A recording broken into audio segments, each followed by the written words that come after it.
Hello दोस्तों, lecture number 3 में आपका ढेर सारे वेलकम के साथ साथ स्वागत है। आज हम पढ़ने जा रहे हैं हाइजेनबर्ग अनसर्टेनिटी प्रिंसिपल। ये बहुत ही कमाल का है, बहुत ज़्यादा मज़ेदार है। ये तो उससे भी ज़्यादा मज़ेदार है जितना हमने पहले पढ़ा है दी ब्रोगली वाला, ये तो उससे भी ज़्यादा मज़ेदार है। तो चलिए वीडियो स्टार्ट करते हैं। वीडियो से पहले आसपास के डिस्टर्बेंस ख़त्म कर दीजिए और कोशिश कीजिए पेन कॉपी लेकर बैठें ताकि इन चीज़ों को नोट भी करते रहें। इन शॉर्ट है, करेक्ट है एकदम और बहुत मज़ेदार है। ठीक है, चलिए वीडियो स्टार्ट करते हैं। तो देखो बच्चों, हाइजेनबर्ग एक साइंटिस्ट का नेम है, ठीक है। तो उन्होंने एक अनसर्टेनिटी का प्रिंसिपल दिया था। अब देखो ये था क्या, मैं आपको चीज़ बताऊं कि जैसे कोई माना मूविंग पार्टिकल है, ठीक है, मूविंग पार्टिकल, आराम से बहुत धीरे धीरे समझेंगे, इम्पॉर्टेंट है ना, अच्छा है। कोई मूविंग पार्टिकल है, ठीक है, अच्छा वाला है मूविंग पार्टिकल, हमें इससे कोई दिक्कत नहीं है। अब मूविंग पार्टिकल है तो बच्चे क्या शो करेगा, वेव नेचर। क्लियर है, इसमें तो कोई दो राय नहीं है भाई, लेक्चर 1 से पढ़ते आ रहे हैं वेव नेचर पार्टिकल का। तो मूविंग पार्टिकल है और क्या शो कर रहा है, वेव नेचर। लेकिन इन्होंने ये कहा था कि अगर कोई मूविंग पार्टिकल है और वो वेव नेचर शो कर रहा है तो एक ही टाइम पे, एट द सेम टाइम उसका पोजीशन, किसका, पार्टिकल का पोजीशन या कौन, या मोमेंटम।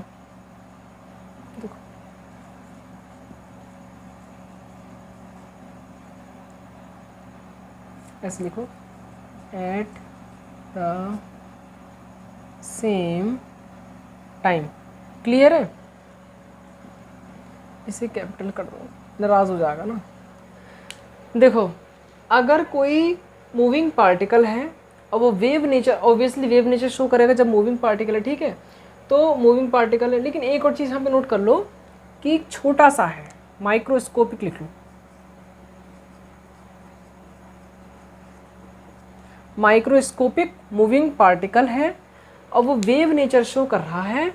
तो एट द सेम टाइम, उसी टाइम पर, एक ही टाइम पर उसकी पोजीशन, किसकी पोजीशन, पार्टिकल की पोजीशन, और उसी टाइम पर उसका मोमेंटम, दोनों चीज़ें डिटरमाइन करना या मेजर करना इम्पॉसिबल है।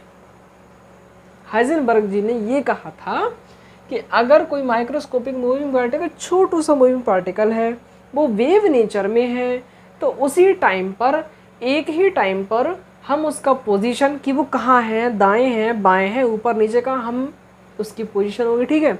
दूसरी चीज़ उसका मोमेंटम, मतलब जिस टाइम हम पोजीशन निकालें ना उसी टाइम पे हम मोमेंटम भी निकालें, तो ये दोनों में एरर आएगा, मतलब मिस्टेक आएगी, निकलेगी ही नहीं। इन दोनों को exact value correct same time पे निकालना इम्पॉसिबल है। हाइजेनबर्ग जी ने ये कहा था, सही है। अब देखो इन्होंने क्या कहा, इन्होंने, इतना तो क्लियर है आपको, कोई एक कैसा पार्टिकल है, माइक्रोस्कोपिक पार्टिकल है, छोटा पार्टिकल है। बिकॉज अगर छोटा पार्टिकल होगा तो ही वेव बनेगी, क्योंकि बड़े पार्टिकल होगी तो वेव की, मतलब वेव की लेंथ छोटी हो जाती है, वेव लेंथ छोटी हो जाती है, ठीक है। तो माइक्रोस्कोपिक मूविंग पार्टिकल है, नेचर कैसा है, वेव नेचर, अच्छी बात है। टाइम कितना है, सेम टाइम है, उस वही टाइम है जिस टाइम पे हम ये निकाल रहे हैं उसी टाइम पे हम इसको भी निकालने की कोशिश कर रहे हैं। इनका कहना ये था कि अगर आपको ये पता है तो इसमें मिस्टेक हो जाएगी, ये पता है तो इसमें मिस्टेक हो जाएगी, मतलब दोनों चीज़ें एक टाइम पे निकालना मुश्किल है और करेक्ट मिलेंगी नहीं, क्लियर, समझ आ गया। अब आगे देखो, इन्होंने कहा कि कहा कि it is impossible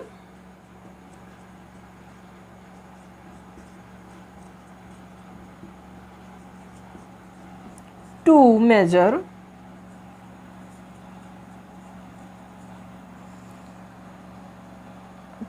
exact the position and the momentum.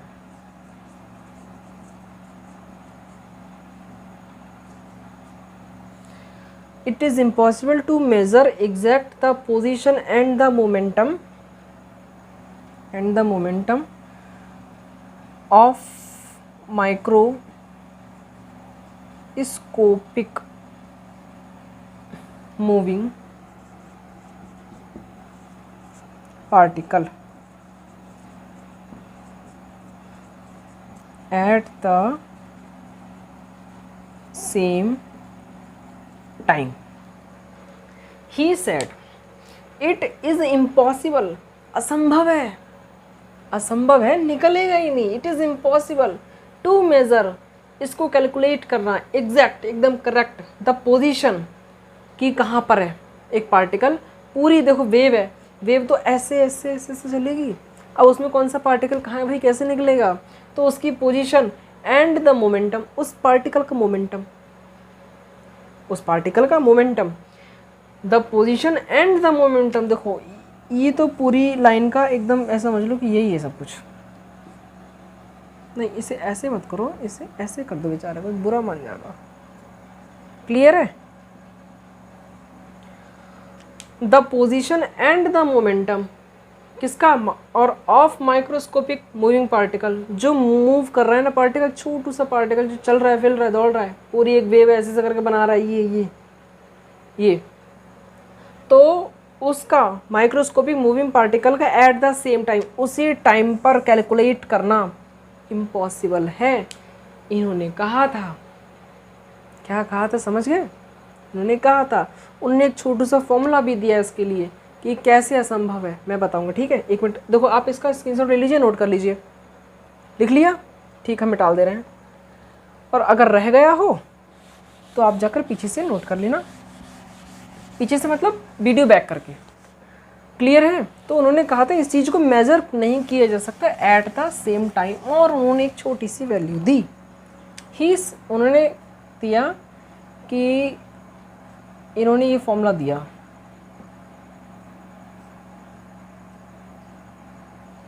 देखो इसमें x क्या है, जो ये जो x है ना,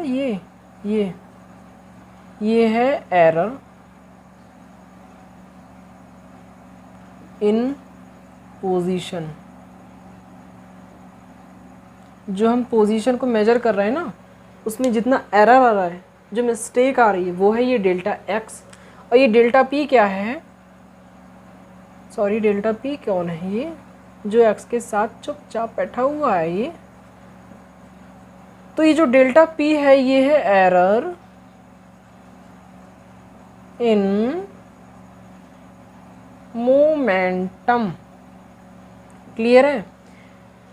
delta x error in position, जो भी हम मेजर कर रहे हैं ना, उसमें जो पोजीशन में मिस्टेक आ रही है वो है डेल्टा x. और एरर इन मोमेंटम, जो मोमेंटम जब कैलकुलेट किया जाए तो उसमें जो मिस्टेक आ रही है वो है डेल्टा p. लेकिन उन्होंने ये कहा कि जब इन दोनों के एरर को हम मल्टीप्लाई कर देंगे एक दूसरे में, अगर डेल्टा x की मल्टीप्लाई हम डेल्टा p से कर देंगे, तो इसकी जो वैल्यू आएगी वो कम से कम कितनी आएगी, कम से कम आएगी h/4π, या बराबर आएगी, या इससे ज़्यादा ही आएगी. मतलब इससे कम आ ही नहीं सकती. उन्होंने ये कहा, क्या कहा, उन्होंने कहा कि जो एरर है, एरर इन पोजीशन है और एरर इन मोमेंटम है, तो इनका जब आपस में मल्टीप्लिकेशन करोगे तो इसमें कम से कम वैल्यू आएगी h/4π. ये इसके बराबर आ सकती है, कम से कम इतनी आएगी, बराबर आएगी, वरना इससे ज़्यादा ही आएगी. इन्होंने ये कहा था. अब देखो ये निकालना कैसे असंभव है, छोटी सी एग्जाम्पल देखो, फिर आपको कभी क्लियर हो जाना है कि क्या हुआ इसमें. ठीक है. माना कि हमने एक पोजीशन निकाली, अगर हमने जैसे कोई एक वेव है, तो ये वेव है, ठीक है, ये कौन है, ये वेव है, इधर को भाग रही है ये. तो इसमें एक पार्टिकल है, ये छोटा सा पार्टिकल, ये मानो कि एक इलेक्ट्रॉन है, ठीक है, ये इलेक्ट्रॉन का पार्टिकल है जो यहाँ पर है, ये यहाँ पर है. हम एग्जाम्पल देख रहे हैं, ठीक है. हमने बिल्कुल एकदम पता कर लिया है कि जो इलेक्ट्रॉन है वो यही है, ना वो यहाँ ना वो यहाँ, एकदम यही है. तो हम उसका मोमेंटम कैसे निकालें, ये देखना है. तो देखो, अगर हमें पता है कि इलेक्ट्रॉन यहाँ है, तो उसका जो एरर आ रहा था वो ख़त्म हो जाएगा. तो इस प्रकार क्या होगा कि जो डेल्टा x है, जो पोजीशन में एरर है, वो क्या हो जाएगा, ज़ीरो हो जाएगा. इसमें कोई दो राय तो नहीं है, ज़ीरो हो जाना अच्छी बात है. लेकिन जो डेल्टा x ज़ीरो हो गया, तो अब ज़रा इसमें रखो वैल्यू, डेल्टा x को नीचे ले आते हैं. तो डेल्टा पी रह जाएगा इधर, ये देखो h/4 पाई, और ये कौन है डेल्टा एक्स। डेल्टा एक्स क्या हो गया भाई 0। 0 क्यों हो गया है, क्योंकि जब हमने निकाला कि इलेक्ट्रॉन की एग्जिट यहाँ पे बैठा हुआ है, अब यहाँ पे बैठा हुआ है तो उसके में पोजीशन निकालने में कोई मिस्टेक तो होगी नहीं, अब एकदम क्लियर है वो यहीं बैठा हुआ है। तो जो मिस्टेक ये एरर है ना, तो एरर हो गया 0। जब एरर 0 हो गया, हमने इसको लेकर नीचे रख दिया यहाँ पे, तो अब ये वैल्यू 0 हो जाएगी। तो आप जानते हैं बहुत अच्छी तरह से कि 0 से अगर किसी भी चीज़ को मल्टीप्लाई करो, डिवाइड कुछ भी करो, वैल्यू कितनी आएगी, इनफाइनिट। तो ये क्या हुआ भाई, अगर हमें पता हो ये तो ये नहीं निकलेगा दूसरा वाला, और अगर हमें ये भी पता होगा तो ये नहीं निकलेगा दूसरा वाला।